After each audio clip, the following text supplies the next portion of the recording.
धन्यवाद माननीय सदस्य, please. Honorable Chairperson, sir, my respected colleagues, I stand here today on behalf of my party, the All India Trinamool Congress, to speak on the finance bill. Madam, I have to say I'm deeply pained at the very onset. I must point something out. When we talk on the speak on the President's address, the Honorable Prime Minister leaves the chamber. Today, when we're speaking on the finance bill, the Honorable Finance Minister leaves the chamber. We members of the opposition are deeply pained by this. We hope that the government will take notice of our pain and be present in the House each time that we speak on relevant issues. Theodore Roosevelt, the 26th President of the United States, had said, in any moment of decision, the best thing you can do is the right thing. The next best thing you can do is the wrong thing. And the worst thing you can do is nothing. The Honorable Finance Minister has made a mockery of the people of India in this union budget by doing absolutely nothing. Whatever little changes are there are regressive and ill thought out. Means that the people did not want a business as usual approach. The people wanted a course correction. What have you done? You've not listened to the mandate. Vinash Kale Viprit Buddhi, you have done the exact opposite. You've kept the same cabinet, you've kept the same finance minister who's given the same shoddy budget. Who is this budget for? The middle class make up 31% of India. The poor make up between 60 and 65% of India. I will demonstrate how this budget systematically strangles the poor and the middle class. This is a kursi bajao budget, a save the chair budget for this government, and even that it doesn't do very well. Broadly, there are two types of taxes: direct taxes, indirect taxes. Direct taxes are known as progressive taxes. Why are they progressive?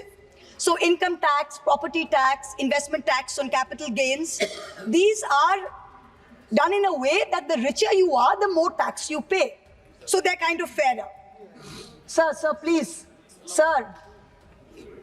You're a chat person. What is it? Indirect taxes are regressive because everyone from the richest billionaire to the poorest laborer is paying the exact same tax.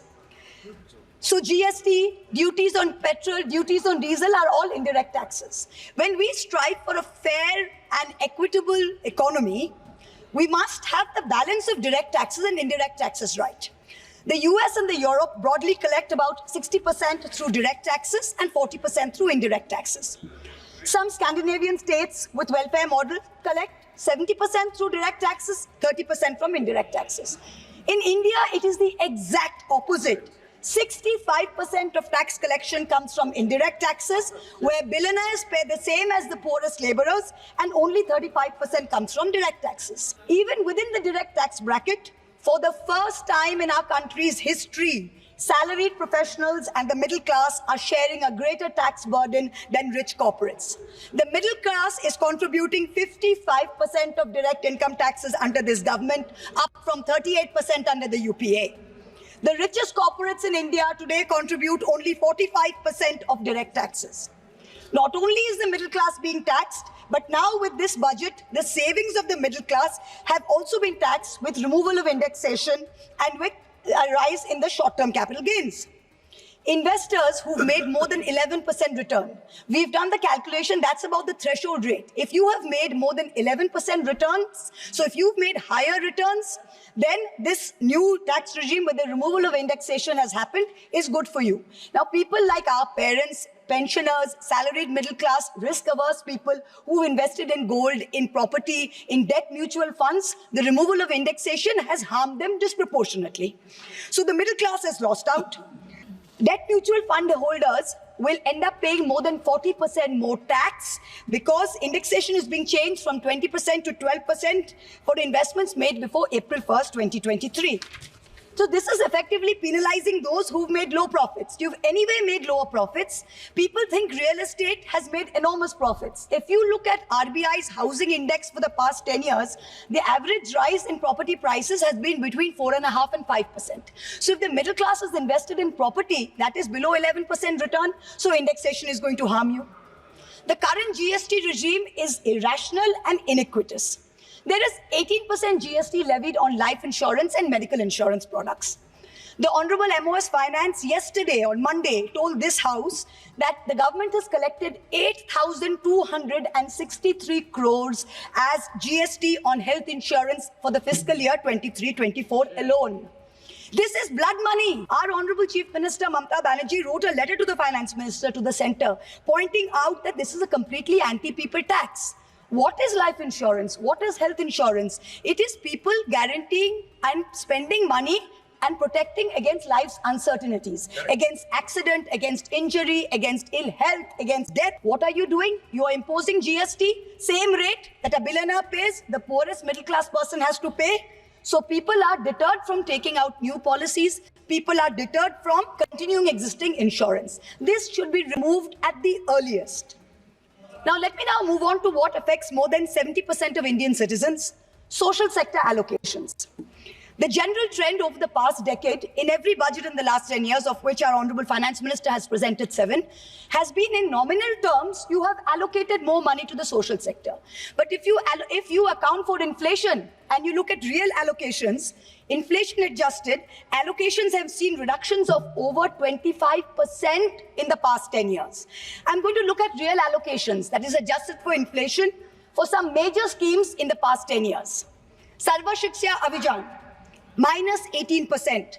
Rashtriya Madhyamik Shiksha Abhiyan, minus 9%. ICDS, which affects every child, it's a school scheme, minus 34%. Mission Anganwadi, minus 5%. PM Poshan, minus 45%. PMGSY, those of us who have rural areas, the Pradhan Mantri Gram Sadak Yojana scheme, minus 47% reduction in real terms. The National Social Assistance Program, minus 20%. The combined expenditure on 5 social schemes, the top 5 social schemes as a percentage of GST, of GDP, has declined from a peak of 0.93%. So almost 1% of GDP in 2009-10. Do you know where it is today in 23-24? It is 0.36%. It is only a third of what it was in 9-10. The Manrega budget during COVID, when the center was telling all the states, please give employment to the laborers, they are going back. The Manrega budget in 2021 was 0.6% of GDP. Do you know what it is today? 0.26%. No. Specific budget figures for 24-25 are shameful. Specific figures, let's look at the specific figures. The allocation for Samarth, which is maternity entitlement and the creche scheme, has been reduced by 70 crores compared to budget estimates of last year. The budget for the National Social Assistance Program, for again, those of us with rural areas, you know how important this is. This is what gives social security pensions to the elderly, to single women, to disabled. This is unchanged from last year at 9,652 crores. 9,600 crores, same as last year, no adjustment for inflation. The central contribution to social security pensions has been unchanged since 2014. It was 200 rupees in 2014. It is still 200 rupees per person today. The price of the cutlets in the parliamentary canteen in the last 10 years have been adjusted for inflation with the government's approval. The price of the cutlets in the parliamentary canteen have more than doubled. But when it comes to giving social security for the poorest of the poor, it is still 200 rupees in the last 10 years, no change. This budget's allocation, there is no room for higher salaries for Anganwadi workers. Their salaries have been unchanged since 2018. No room for higher honorarium for midday meal cooks. You have to understand a lot of the women in villages depend on only Anganwadi sectors and midday meal sectors for any source of employment. There has been no higher allocation for supplementary nutrition given to children. The National Food Security Act, the NAFSA, mandates coverage of 67% of the population through PDS. The Prime Minister has very proudly proclaimed that this is a food surplus country. Fine. Then why have we not increased the population covered under rations? Since 2011, you have not had a census. Since you have not had a census, you have not increased the number of people being covered under rations. Also, one very important question. Why is the central government blatantly defying the directions of the Supreme Court? We went to the Supreme Court on the migrant workers case. The Supreme Court gave an order, a direct order to the central government that the central government is to give rations to 8 crore migrant workers of the unorganized sector who have been left out of the food security net. The last hearing was on 16 July 2024. Court again said that you have to please give money to the states which have issued additional cards, ration cards. But there's no room in the budget for this. There is no allocation. In this rush to protect its own chair, the government is making a very dangerous mistake, which is it's not giving enough to protect our borders.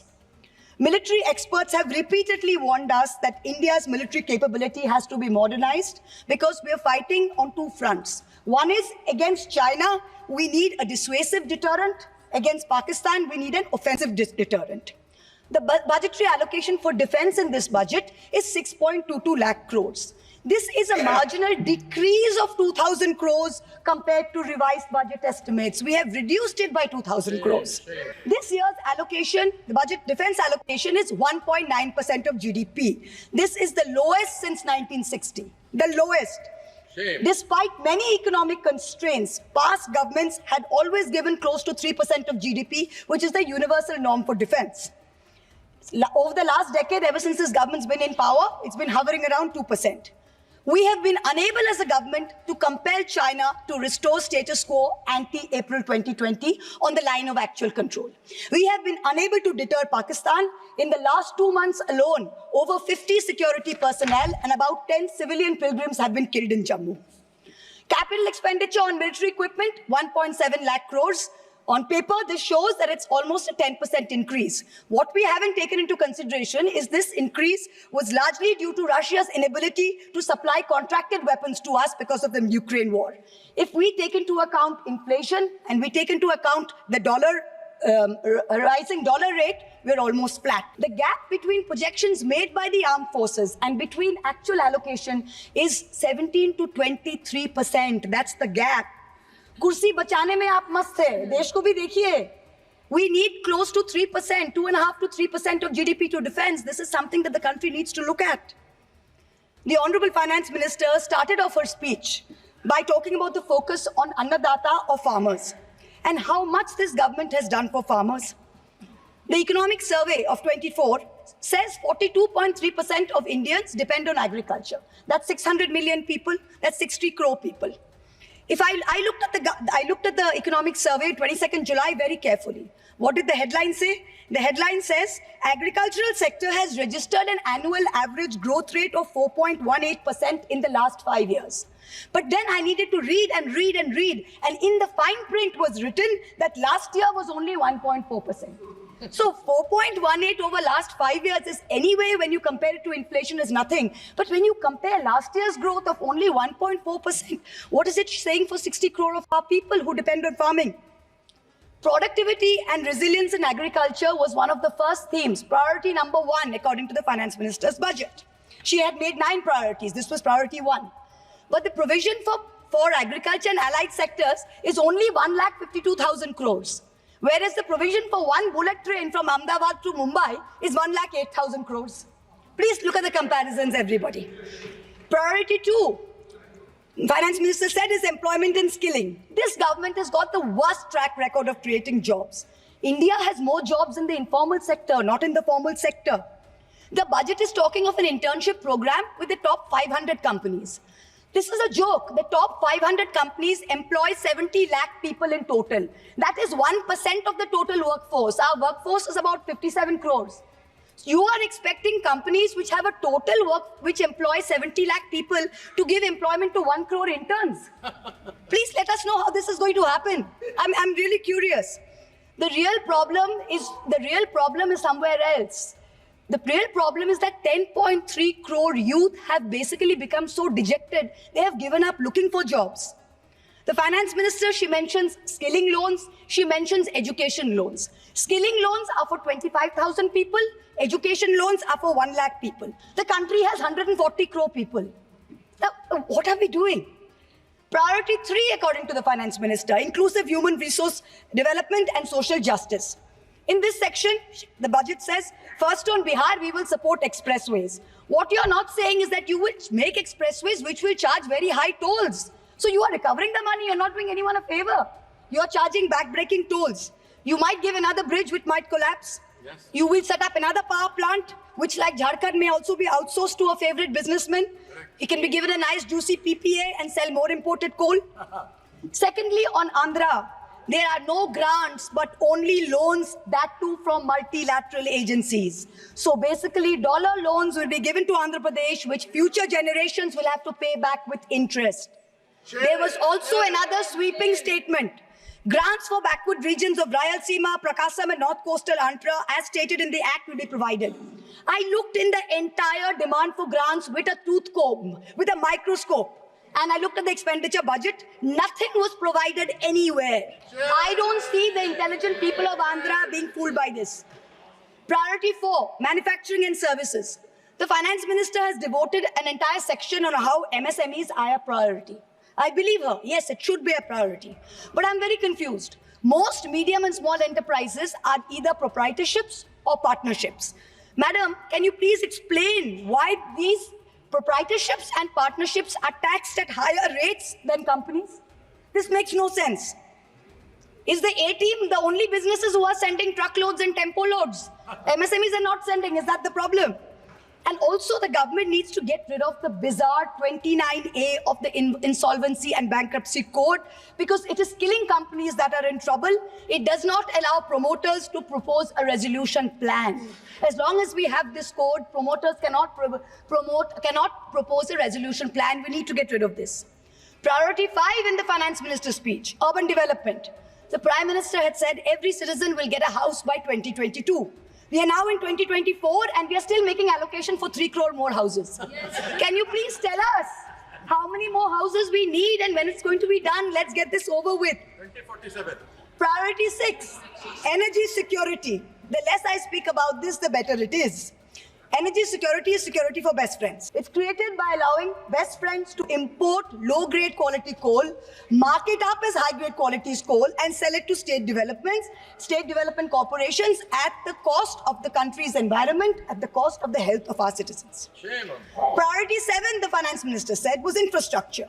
She announced in a true style of Shagun that she's gifting the nation 1,11,111 crores. 111,111.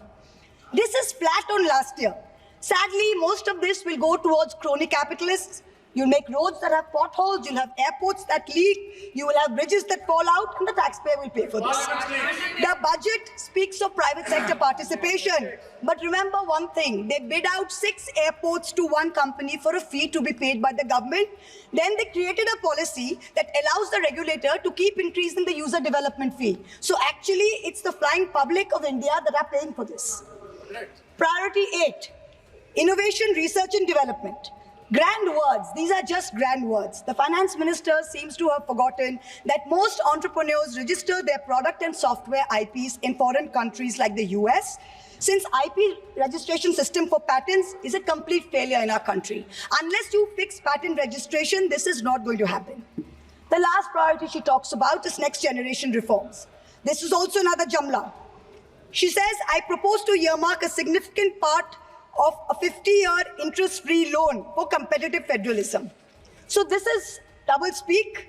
We'll keep this money in our pocket. If Nitish ji and Chandrababu ji see through our Jumla and they make a big fuss, we'll have some additional funds to keep them happy and to keep the government going. Finally, I have to mention one interesting fact, and I hope that the Treasury benches will have the patience to hear me out. Please.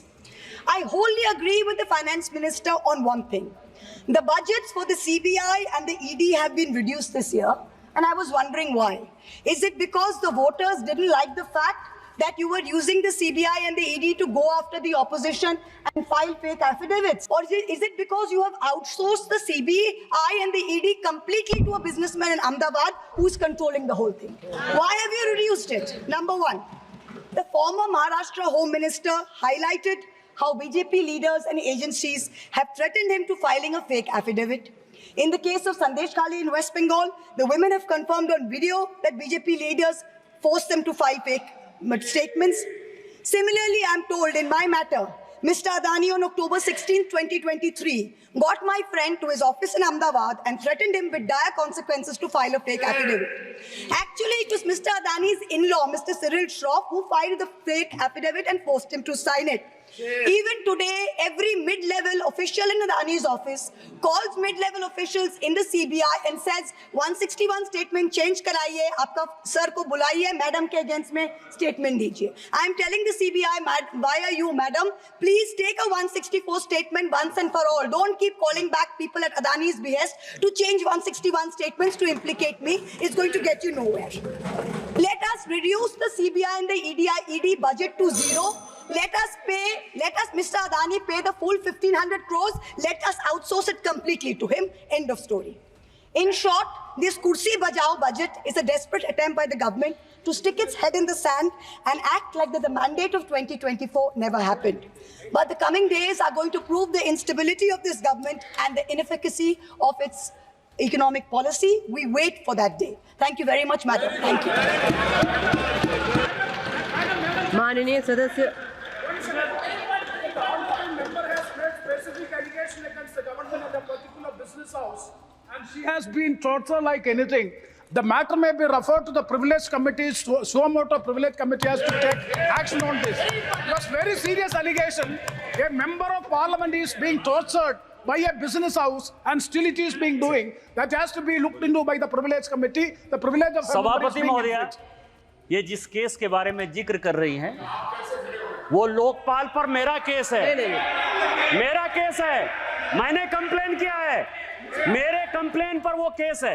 वो मामला सब जुडिस है, उसको CBI और ED investigate कर रही है, और इसीलिए इस सदन में नो क्या, ये मेरा केस है, लोकपाल पर मैंने जो है कंप्लेन किया हुआ है, और ये केस मेरे ऊपर है, इसीलिए मैं यहाँ बैठा हुआ हूँ।